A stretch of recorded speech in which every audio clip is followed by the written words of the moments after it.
Olé, mulher rendeira. Olé, mulher renda. Tu me ensina a fazer renda, eu te ensino a namorar.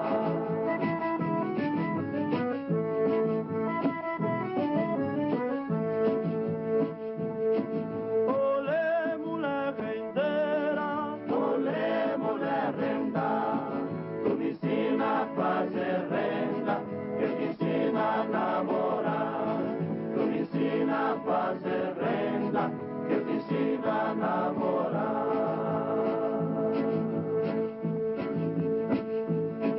Olé, mulher rendeira.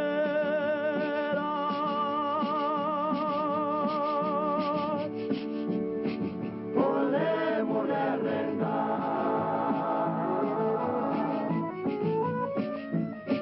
Tu me ensina a fazer renda, eu te ensino a namorar. Minha chegada aqui foi em função não da problemática do pessoal que vem em busca de trabalho. No meu caso, foi em busca da saúde da minha mãe, já falecida, que Jacarepaguá concentrava as colônias de tratamento, principalmente para doenças pulmonares, né? E em função das mudanças políticas, do boom imobiliário que houve no início dos anos 70, veio esses trabalhadores que hoje compõem a comunidade São José Operário em busca de trabalho, mas com passagem de vinda, e eles foram ficando por aqui. Foi porque meu esposo já morava aqui, então mandou me apanhar com a família, né? Que ele já estava aqui há 2 anos, veio de Brasília, que estava 2 anos lá, né? E passou 2 anos lá e já estava dentro de 2 aqui quando mandou me apanhar. Sim, com 5 filhos lá do Ceará. Uma escadinha atrás do outro. Cheguei aqui, mais 2. Aí encerrou. O meu marido já trabalhava aqui. Aí ele achou por bem que eu viesse com as crianças para cá. Inclusive aquele prédio ali da Praça Seca, ele começou embaixo, ficou até ele ficar na hora de vender para os outros. Aí eu vim com as crianças, fomos lá para cima, não tinha quase casa ali, era mato, não tinha escada, não tinha nada. A gente subia ali agarrando naqueles matos que tinha, né? Aí então eu vim, fiquei ali, não tinha luz, não tinha água. Que muitas daquelas pessoas são originárias do túnel. A construção do túnel aqui deu origem a algumas pessoas mineiras, pessoas nordestinas que vieram para cá, cearenses, pernambucanos, paraibanos, que essa comunidade tem uma origem. E depois vieram trazendo as suas famílias para cá. E aí foi formando a comunidade. Mas só que não tinha nenhuma estrutura e nem tinha nenhuma organização. Para mim era em função do dia, 1º de maio, ser dia dos trabalhadores, né? E é o dia de São José Operário. Mas o Frank, ele se chamava José. Traduzido seria José Maria Francisco Williamson, né? E em função até da busca do nome dele e dessa predominância de Josés que tinha, se criou a comunidade São José Operário. E nos anos 80, mais ou menos, o padre Frank e algumas pessoas moradores, conversando com ele ainda era irmão religioso, o convenceram a ele aceitar a ser sacerdote. Ele foi estudar, mais ou menos no final de 78, ele foi estudar no Mosteiro de São Bento, na cidade, próximo à Praça Mauá, próximo ao 1º Distrito Naval, e ele fez 4 anos de estudos religiosos profundos. Que o pessoal pediu para ele se ordenar, a comunidade pediu para ele se ordenar, para que eles pudessem ter missas lá em cima, já que tinha capelinha, que tivesse missa, se bem que os padres todos vão celebrar. Eu conheci o padre Frank como irmão na Praça Seca, ele irmão trabalhando já com essas comunidades, né? Que você conhece bem. Então, ele foi depois estudar para ser sacerdote E aí foi quando eu fui professor dele na Faculdade de Filosofia e Teologia São Bento. Então ele contava para nós, sempre contava para nós as lutas, as dificuldades, e como eu falei com você, às vezes ele dizia que o pessoal batia na janela do quarto dele e levava o sapato, levava o que ele tinha, o que ele tivesse disponível ele dava, né? E tinha esse carinho muito grande pela comunidade onde ele celebrava, onde ele fazia seu ministério. E quando eu mudei para essa comunidade, não tinha luz, não tinha água, não tinha saneamento básico, não tinha nada disso. E ele se preocupava da gente ter uma boa moradia, ter luz em casa, ter água em casa, ter um encanamento, ter uma fossa para onde iam nossos dejetos, porque tudo isso era no meio da rua, entendeu? E ele se preocupou tanto com isso na melhoria da comunidade. Mas o que mais me chamou a atenção era exatamente a atuação dele, porque as reivindicações políticas dele vinha muito de encontro com as minhas, né? Só que ele era um estrangeiro, estava ligado à igreja, né? E isso tudo criou uma afinidade com as ideias que eu tinha, com os trabalhos que ele vinha desenvolvendo, né? E eu passei a frequentar assim de forma muito presente dentro do grupo jovem. E comecei a aprender com ele essa questão política, como funcionava e tal. Sei que muita gente não via ele muito bem não, porque ele ficava muito de lado de pobre. É o que mais tinha ali, né, tadinho? Ele onde passava, garotado igual vocês, assim, era aquela pulsão, tudo queria ficar perto dele. Então ele não livrava daquilo. Como é que ele ia livrar se ele vinha aqui e estava junto com ele? Até hoje ainda é isso. Pensa que a gente não sabe isso, não. Quem mora no morro é mal visto. Eu acho que todo mundo é bandido. Não é bandido. E o Frank, então, ele andava no meio dos jovens assim, ficou assim, os outros olhavam, cara, fica no meio dos jovens desse jeito, que os jovens tudo é bandido, não era bandido, eles não estavam caçando um lugar para se afirmar, né? E o apoio que eles tinham era o Frank. Aqui nunca tinha aparecido assim, ninguém de fora para fazer nada pela gente. Veio uma pessoa de fora, sozinho também, e ele não tinha medo de nada, ele metia as caras e ia mesmo. Então, a gente, onde ele ia, a gente queria estar junto dele, sabe? Acompanhando, ajudando, sabe? E todos os pais ficaram assim, poxa, é uma pessoa que vem de longe, tão longe, que interesse ele tem por isso?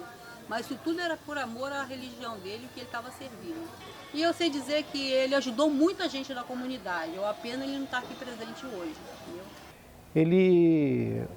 Ele era assim um cara que ele era familiar de todo mundo, sabe? Ele pertencia a todas as famílias. Né? Então era aquela coisa, onde ele chegava, ele almoçava, tomava um café, dava uma cochilada, sabe? Então não era mais só aquele estrangeiro que veio, ele já passou a ser familiar de todo mundo. Aliás, o morro era a família dele. Ele estava falando para mim que quando ele era rapaz lá na terra dele, na Holanda, em Turuporstraat, ele pertencia a um seminário, né? Mas antes de ir para o seminário, ele viu um filme brasileiro que foi muito premiado, aliás, até hoje, né, o maior premiado, que foi o Cangaceiro, o Festival de Cannes. E aquele filme tocou ele, marcou com uma profundidade tão grande que ele não acreditava naquela realidade. Então ele começou já na adolescência em função de vir para o Brasil, para ver aquela coisa de perto e tentar, de alguma forma, contribuir para uma mudança daquela realidade, né? E viu o líder comunitário também. Nós não temos que nos curvar perante aos interesses deles, né? Porque eles querem o povo na rua, quer o povo na miséria, tá entendendo? Vi essa liderança comunitária deles, sabe? E essa coisa do irmão, né? Que de fato ele era sempre nosso irmão mais velho, tinha sempre uma palavra de carinho, uma palavra de solução. E constituiu-se aqui a primeira associação de moradores. Face a esses momentos de infortúnio entre o choque das pessoas que queriam uma coisa e as pessoas que queriam outra, então ele falou que deve ter uma associação de moradores aqui para decidir pela população. Entrei como vice-presidente na associação de moradores, tive um apoio muito forte do padre Frank na época, tá? Depois teve mais outras transições, aí assumi a comunidade como presidente da Associação de Moradores, fiquei 3 anos nesse período, tá? Tentando levar o melhor para a gente, né, em geral, de um modo geral, a comunidade toda. Não adianta eu sentar lá na minha sala e ficar vendo documentário na televisão, achar que aquilo ali é bonito, não, né? Eu tenho que ver a realidade da vida. A gente que mora em comunidade, a nossa realidade está sempre mudando no dia a dia. Não vamos pegar isso aí, vamos levar isso para frente, que aí o Franco foi lá, lá no estado, lá embaixo, falar com a prefeitura, né, para poder arrumar aquele meio dos canos, para abastecer aí, o negócio da luz, né. Quem tomou conta disso tudo era o Zé Bracinho, né. E aí partiu para poder aumentar, criar aí a comunidade todinha, que vivia tudo no escuro, né. Arrumou uma casinha, que era a associação, aí lá eles juntavam e não precisava de água, não podia deixar sem água o morro. Aí prometia de colocar água. E muitos colocou água ali sim, depois colocou luz. O próprio morador daqui ia atrás pedir luz, aí veio, colocaram. E ficou aquela luzinha ruim com o tempo, foi lastrando e depois os outros tomou conta, né? Esse negócio de arrumar rua, até hoje não tem, as ruas muito ruins. Agora que esses asfaltos que está havendo aí, que estão, de vez em quando, tá arrumando um pedaço lá em cima.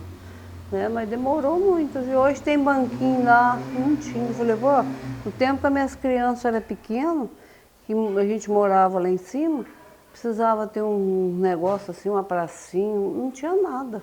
Não tinha. Hoje, se você subir lá, tem banquinho lá, tem mesinha. Tem tudo, depois o pessoal já foi indo, saindo e inventaram aqueles negócios lá. E vendo a necessidade de se ter um lugar para fazer oração, foi verificado que o melhor, passando pelo... era construir uma capelinha em cima da pedra. Então começou com a escadinha. A escadinha para poder ter acesso ao local onde seria construída a capela. Dali começou-se o trabalho de formiguinha, as crianças ajudavam, as pessoas idosas faziam comida, que não tinha condições físicas para carregar os materiais, daqui de baixo para cima.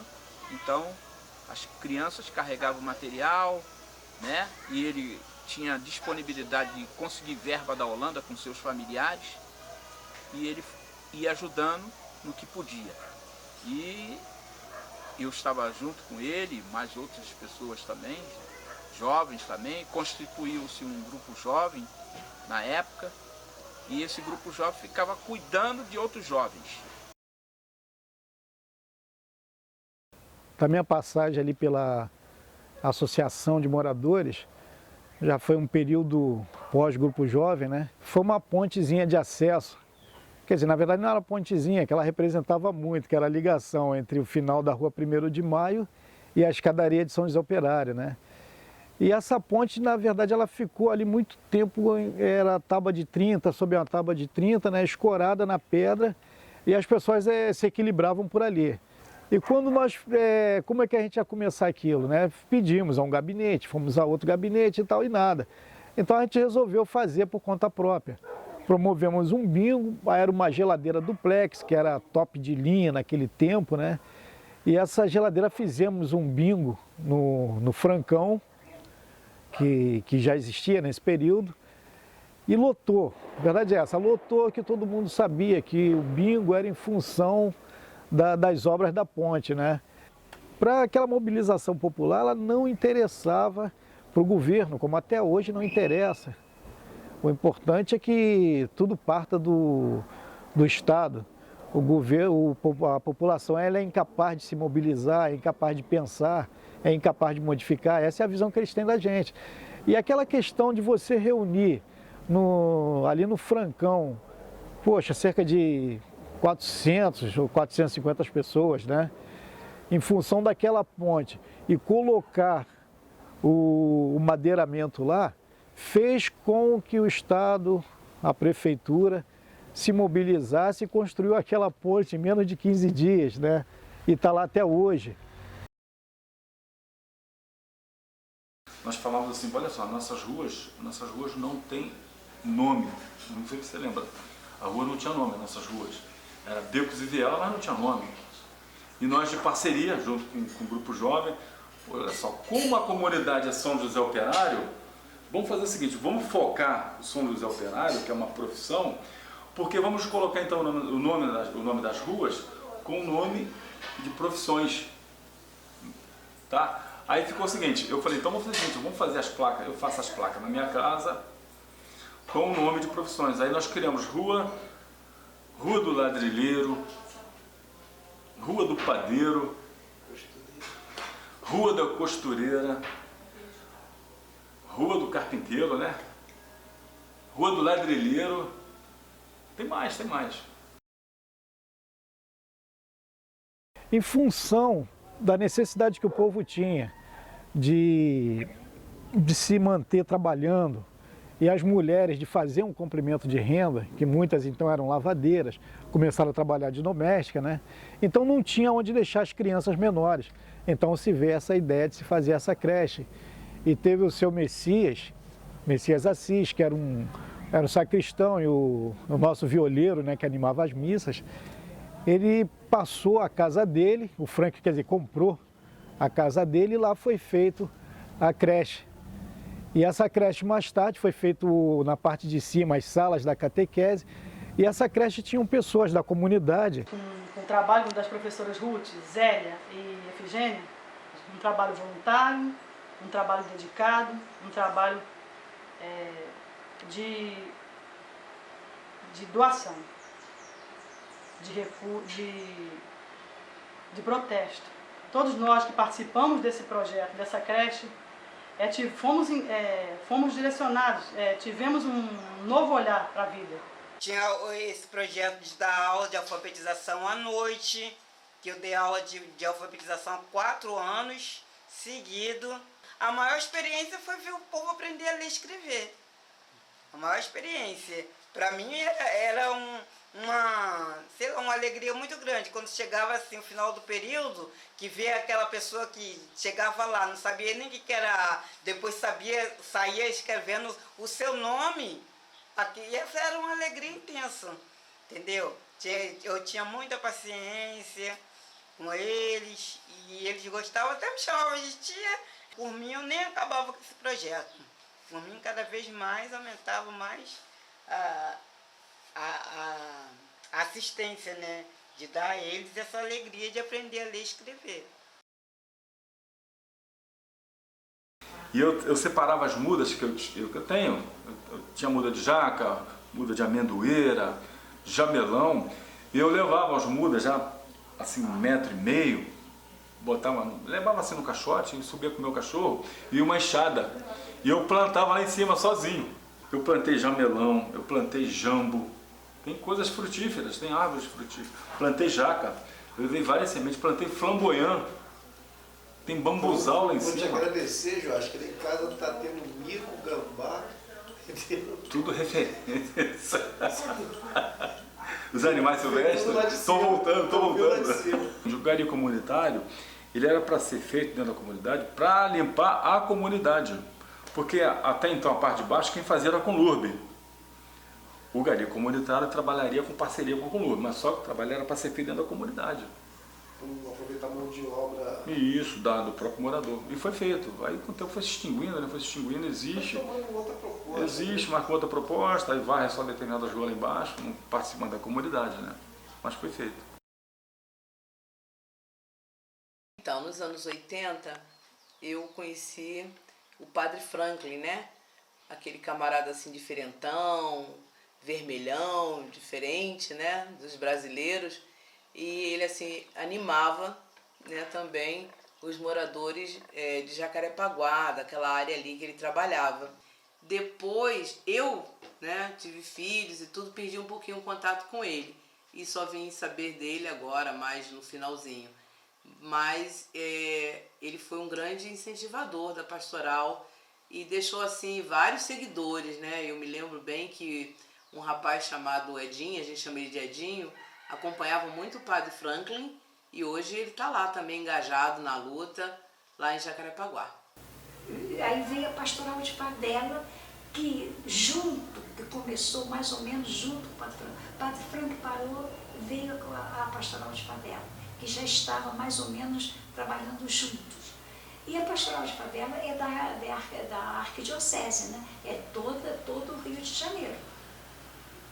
E eles então gostaram, também nossa escola abriu as portas para eles e eles também começaram a fazer as reuniões aqui. E até que eles concretizaram 4 vezes no ano que se reúnem aqui. Né? Em 2016 eles estarão conosco também, porque é muito linda a pastoral, muito linda. A pastoral da Chavela veio para apoiar as comunidades que estavam vivendo a situação política de ser retirada dos seus locais. Assim como a Sandra Cavalcante no passado tinha feito com as comunidades, onde por sair essas comunidades criou-se Cidade de Deus, Vila Kennedy, que foram demolições e desapropriações. Hoje nós temos algumas, como aqui na nossa comunidade, que saíram para outros lugares, com o advento de que viviam em área de risco. No passado também já tinha isso, de demover as pessoas dos seus locais. Uma porque muitas pessoas que moram aqui embaixo diziam que enfeia o lugar, outras por discriminação social, acha que não pode conviver com as pessoas que moram no morro. Outras porque se acham no dever de que não tem direito essas pessoas a conviver uma vida justa e em paz. Ela hoje é muito mais um bairro onde você tem referências, as pessoas têm ambições, que é natural do ser humano, né? As pessoas têm ambições assim, positivas de trabalho, de crescimento, de buscar, né, a cidadania plena, digna, desses vários jovens que se graduaram, se formaram e então eles se tornaram referência para os mais novos, que existe mais do que uma luz no fim do túnel. Acho que tem um conjunto de refletores lá para as pessoas se orientarem, né? As lideranças, como assim das denominações, as lideranças tinham que atuar mais, trabalhar mais, porque as pessoas que moram hoje na comunidade são pessoas que não moravam na época. São novas cabeças pensantes. Então, eu digo para você, essa liderança, né, das igrejas teriam que atuar mais.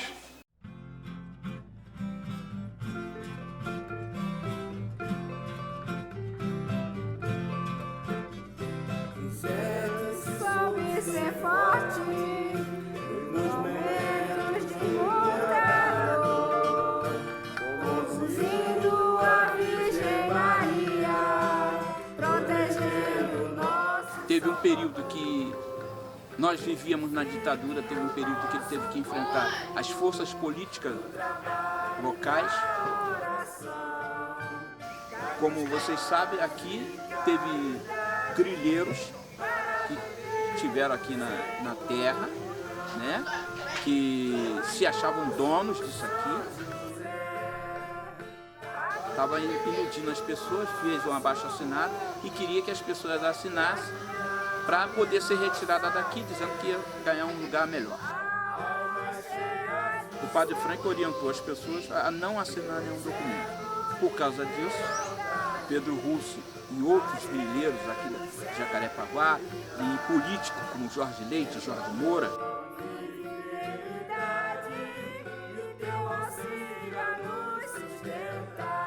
fizeram uma denúncia à Polícia Federal, dizendo que tinha um estrangeiro agitador aqui na Praça Seca. E quando a Polícia Federal chegou aqui para intimá-lo a levar para levá-lo, as pessoas se colocaram na frente do carro da Polícia Federal e não deixaram que ele saísse daqui algemado.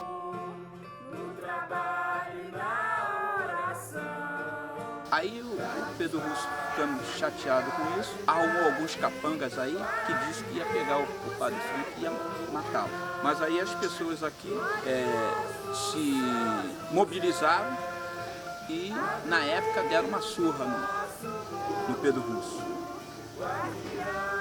E o assunto encerrou. Alma cheia de socorro, teu exemplo